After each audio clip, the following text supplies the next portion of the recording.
سینا محەممەد یەکێک لە بەشداربوانی فستیڤالی فیلمی کان لە گەڵمانە و گفتوگۆی زیاتر دەکەین. سینا سڵاو لێبێ. چۆنی سەوسن خان سڵاو لە تۆ تاتیش. زۆر سپاس. بەشداریکردن لە کان بۆ تۆ و بۆ سینەمای کوردی چی دەگەیەنێت؟ بەر لەوەی قسە بکەم سپاس بۆ کەناڵی کورسات کە پێم وایە ئەوەی من ئاگادار من تاکە میدیای کوردیە کە گرنگی بەم بابەتە گرنگە ئايات وەکو سینەمای کوردی وەکو فیلمسازانی کورد لە گەورەترین فستیڤاڵ و لە ئاستبەرزترین فستیڤاڵی هونەری مەجای سینەما دەستان خۆش بێ و ماندوو نەبن بە هیوام زیاتر بایەخوا ئەم دۆزە گرنگە بن چونکم هیچی کەمتر نییە لە هەموو دۆزە گرنگەکانی تر کە کورد بە جیهان ئەناسێنێت و پێم وایە سینەما گرنگترین و کاریگەرترین زمانە بۆ ناساندنی میلەتەکەمان بە جیهان. ڕاستی ئەمساڵ بۆ سینەمای کوردی هەنگاوێکی زۆر گرنگە. ئەمساڵ بۆ سینەمای کوردی یەکەم جارەکە بەو شێوەیە و بەو ئاستە لە ژمارەی هونەرمەندان لە گرنگترین فستیڤاڵی گەورەی جیهانی سینەمایە بەشداریەکەن. ئەمە بۆ خۆی جێگای بایاخی زۆر زۆرە، ئەمە جێگای گرنگی زۆرە. ئێمە هەمیشە وەکو کورد چۆن لە دۆزی ڕەوای کووردا ئێمە تەنها بووین لە مەوزوعی سینەما و فیلمسازیشا هەمیشە تەنها بووین، بەڵام ئەمساڵ کورد لە فستیڤاڵی کان ماڵێکی هەیە کە ئەم ماڵە زۆرینەی هونەرمەندانی سینەماکاری هەر چوار بەشەکەی کۆ کردوێتەوە و لێرن و دەربارەی کورد، دەربارەی سینەما، دەربارەی جوانی وڵاتی کوردستان بۆ بەرەمێنانی سینەما گفتوگۆکرێت. من ئەمە زانیارێکی تر بەم ئێمە فستیڤاڵی کانمان هەیە خەڵکێک لە لای خۆمان یان زۆرینەی خەڵک فستیڤاڵی کان بە فیلمەکان و بە خودی فستیڤاڵەکە ئەناسێت، بەڵام لە پشتی فستیڤاڵەکەەوە ئێمە بازارێک هەیە کە داینامۆی هەڵسوڕاندنی فستیڤاڵەکەیە، واتە گەورەی فستیڤاڵەکە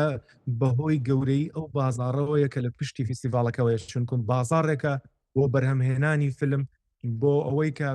هیچ کاتێککان بەبێ فیلم نمێنێتەوە بە فیلمی باش نمێنێتەوە، بازار گەورەیان دروست کردووە لە پشتی فستیڤاڵەکەەوە. و ئەمساڵ جێگای دڵخۆشی و جێگای شانازیە کۆمەڵک هونەرمەندی کوردستان بەشدار بوون و کوردستان وەکو فیلم کۆمیشنی سلێمانی بۆ یەکەم جار ماڵێکی گەورەی هەیە و لە هەموو شوێنەکانی بازارەکە و فستیڤاڵەکە ئەمساڵ کوردستان جێگای سەرنجە. ئەمە پێم وانە هیچ کەسێک هەبێت کە دڵی خۆش نەبێت بەم هەنگاو. ئامادەبوونی بەڕێز قوبات تاڵەبانی جێگری سەرۆکی حکوومەتی هەرێمی کوردستان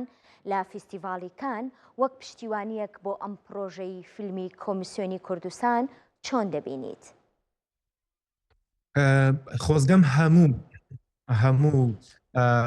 سێکتەرەکانی حکومی وەکو هەموو وڵاتانی تر بەشدار بوونایە لە پاڵپشتیکردنی ئەم فیلم کۆمیسیۆنە بە پاڵپشتیکردنی سینەمای کوردی. ئێمە لێرە هەموو وڵاتانی تر ئەبینی کە چۆن حکوومەتەکەیان پاڵپشتی فیلمساز و پاڵپشتی فیلم کۆمیشنەکەیانەکەن. پێم وابێ بەڕێز جێگری سەرۆکی حکوومەت یەکەم کەسێکە کە بە خودی خۆی هاتوۆتە ناو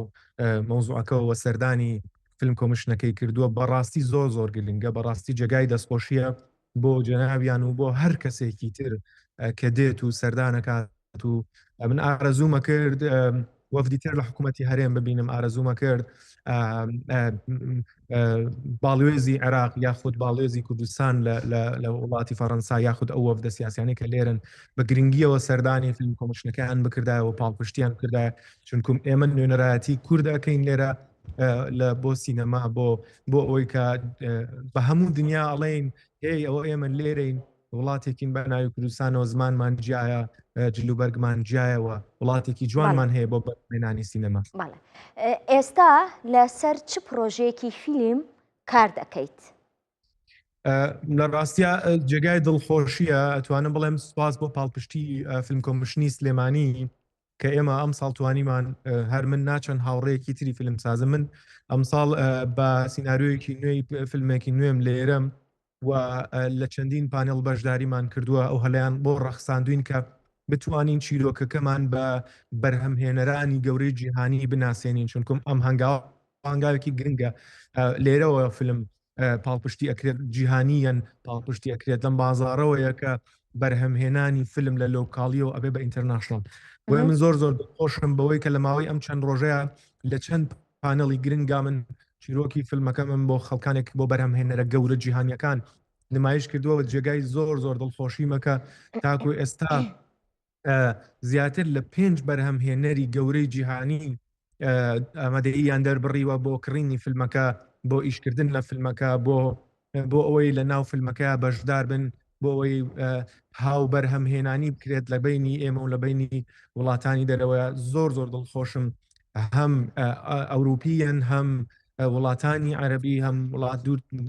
بەرهەمهێنەرانی گەورەی جیهانی چیرۆکێکی کوردی فیلمێکی کوردیان بەلاوە گرنگە و ئامادەییان دەربڕیوە بۆ ئەوەی کە پاڵپشتی یاخود فیلمەکە بکڕن ئەمە بۆ من هەنگاوی زۆر گرنگە ئەمسا سەرکەوتوبی با بۆچوونی بەڕێستان فیلمی کوردی لە ئێستادا لە چه ئاستێکدا بە بەراورد لەگەڵ بەرهەمی وڵاتانی ترا من ئەتوانم بڵێم فیلمی کوردی هیچی کەمتر نییە لە فیلمەکانی تر هیچی کەمتر نییە لە وڵاتانی تر بەڵام تەنیا ئێمە دەرفەتی دەرکەوتنمان نیە ئێمە حزورمان نییە لە فستیڤالەکانە ئێمە حزورمان نییە لە بازارە گرنگەکانی فیلمسازیە لە لای ئێمە تەنها فیلمەکان بە هەوڵی شخصی دروستەکرێن کە دەرهێنەرێک پرۆدیوسەرێک بەرەمهێنەرێک هەوڵێکی تەواو تەواومان دوو بێت دوای فیلمێک دروستکە و فیلمەکەش دروستەکرێت و بە باشیش دروستەکرێت تەنیا هەنگاوی داهاتوومان ماوە کە ئەویش لەم جۆرە بەشداریکردانەوە دروستە بێت فیلمە کوردیەکان بەرینە ناو فستیڤالەکانەوە فیلمە کوردیەکان بەرینە ناو بازارە گرنگەکانی فستیڤالەوە لێرەوە درەوشانەوەی فیلمە کوردیەکان سەرهەڵات من بە بڕوای خۆم هیچ کاتێک هەمیشە وتومە هیچ فیلمێکی کوردی هیچی کەمتر نیە لەگەڵ فیلمە جیهانیەکانن تەنها پێویستی بە پاڵپشتی گەورەترە بۆ ئەوەی بچێتە شوێنی گەورەتر سینە محەممەد هیوای سەرکەوتنە بۆ خوازم سوپاس کە و کاتۆ بە ئێمە بەخشی